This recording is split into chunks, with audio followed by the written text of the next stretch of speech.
pumunta si Ito yung uray. Gusto niya kumuha ng ano? Plywood? Plywood. Ah, sige. Para hindi na mainit dito sa kanila. Ito po yung uray. May tinik to.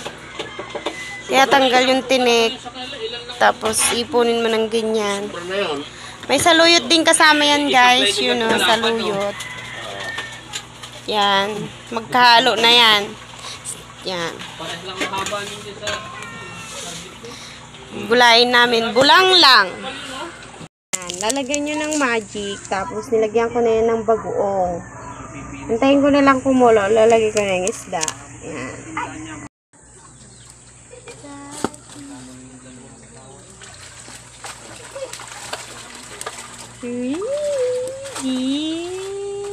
Ayan. Lalagay na.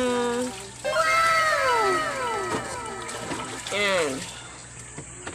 Pagkulo, lagyan na natin gulay. So, yan. Lalagyan na natin ang ating gulay. Na uray. Mainit.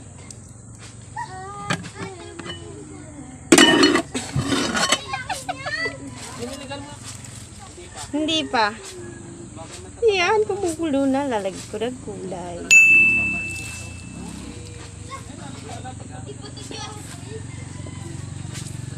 Yan, saluyot, tsaka uray na damo.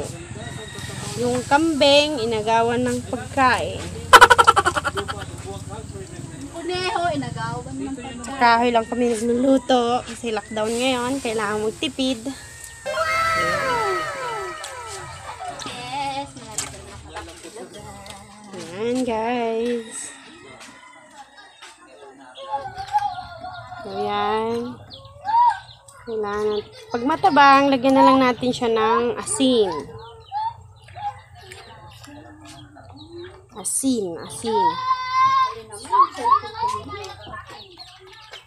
Ayun yung isda, guys. Ayun, nasa ilalim. Yun.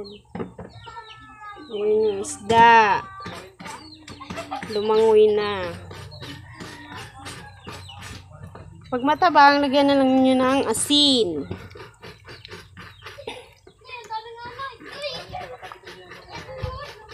Yan, antayin natin makulo. O, yan na ho ang ating ulam. Luto na. Yan yung ating tilapia.